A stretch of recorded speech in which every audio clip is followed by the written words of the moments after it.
The most politically consequential former president in living memory has stepped fully and forcefully back into the arena. Barack Obama is no longer making careful, calibrated, occasional statements from the comfortable distance of post-presidential restraint. He is organizing, he is messaging, he is rallying Democrats with a frequency and an intensity that signals a deliberate decision to use every tool available to him to shape the political environment in ways that damage Trump's agenda, energize Democratic voters, and build the organizational foundation for a Democratic wave in 2026 that could strip Republicans of their House majority and fundamentally reshape the second term of the Trump presidency. And Trump is losing it. Not the calculated strategic political combat that has defined Trump's most effective periods, not the disciplined counterpunching that turns attacks into political advantages and transforms adversaries into useful foils. This is the other kind of losing it, the reactive, personal, escalating kind that betrays genuine agitation rather than strategic positioning. The kind that tells you the target of the fury has genuinely gotten under the skin of the most powerful person in the world in a way that is difficult to manage and difficult to contain.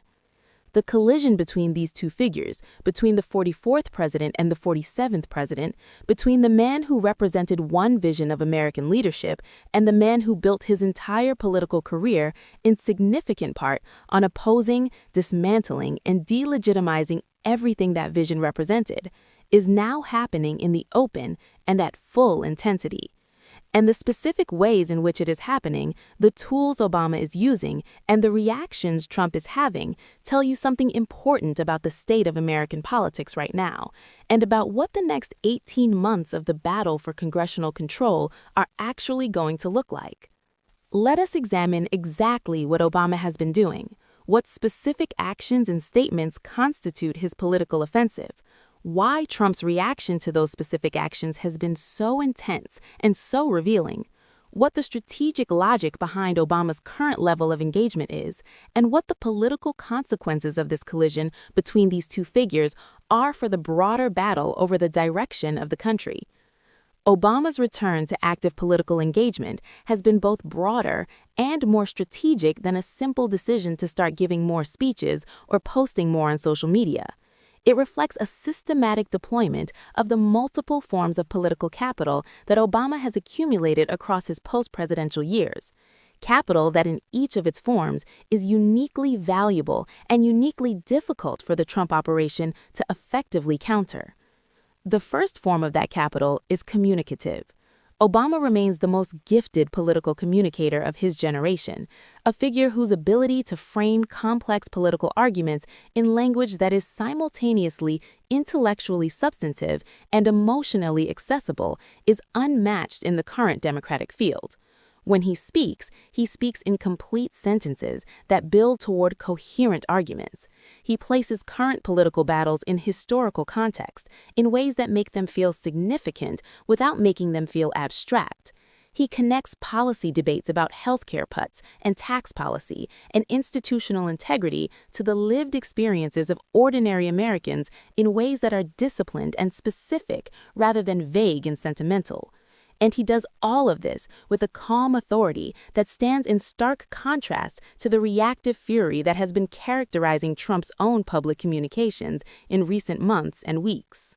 The contrast is itself politically devastating for Trump in a way that goes beyond the specific content of what Obama is saying.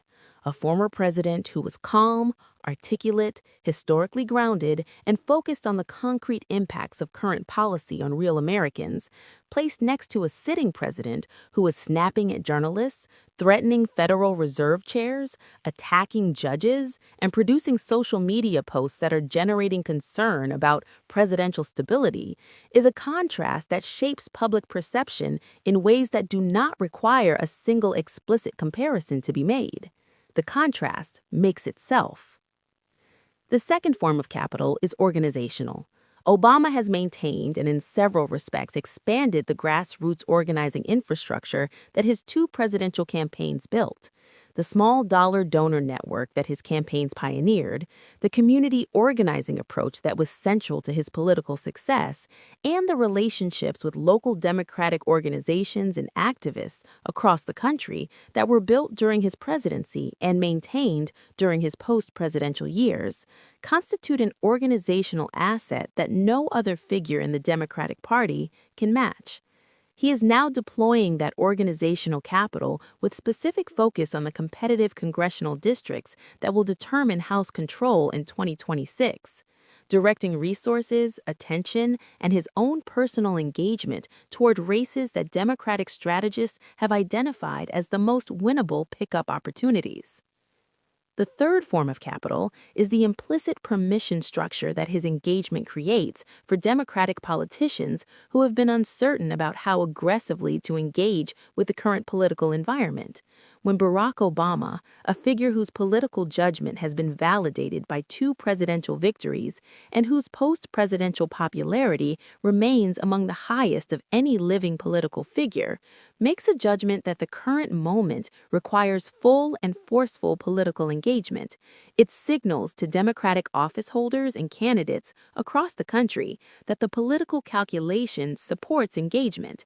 It reduces the risk of being seen as overreaching or as misreading the political moment that individual Democratic politicians feel when they are making decisions about how aggressively to challenge the Trump administration. Trump's reaction to Obama's reemergence and escalating engagement has been everything that people who have observed Trump's political psychology over the years would have predicted. It has been intense. It has been personal. It has been disproportionate in ways that reveal the specific threat that Obama represents to Trump's political and psychological equilibrium. And it has been counterproductive in the specific way that Trump's most reactive responses tend to be counterproductive by elevating Obama's profile, amplifying his message, and providing Democratic fundraising appeals with exactly the kind of villain versus hero narrative that motivates small dollar donors to open their wallets. The specific content of Trump's attacks on Obama goes beyond the usual partisan criticism and into territory that reflects genuine anger about specific things.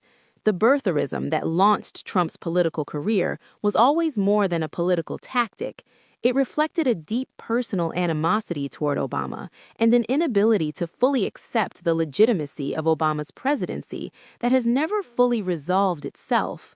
When Obama is now actively working to dismantle Trump's political legacy, to build the organizational infrastructure for a Democratic wave that could strip Trump of his congressional majority, and to do so with the calm authority and the historical perspective of someone who occupies a different kind of political standing than Trump's current adversaries, the animosity that has always been present in Trump's relationship with Obama finds new fuel and new expression.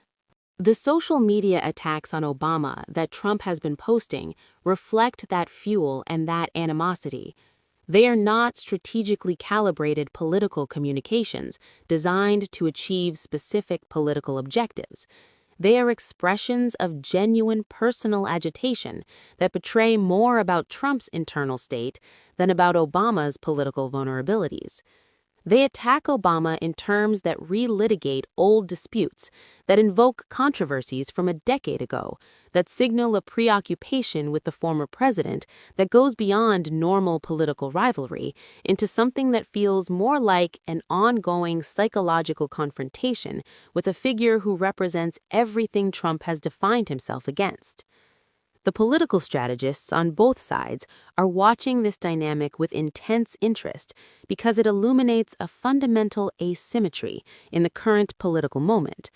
Obama is fighting the battle that matters for 2026, the battle to change the composition of Congress, to build the organizational infrastructure for Democratic candidates and competitive districts, to frame the political choice of the midterms in terms that are favorable to Democrats, and to do all of this with the calm, purposeful energy of someone who understands exactly what they are doing and why.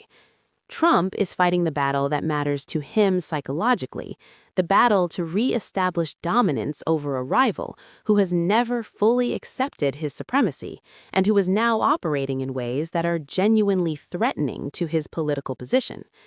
Those are different battles, and in the political environment of 2026, where the question of who controls the House of Representatives will be decided not by who wins the social media war between two former and current presidents, but by which party can turn out its voters in the specific competitive districts that determine the margin of control, Obama's battle is the one that matters more.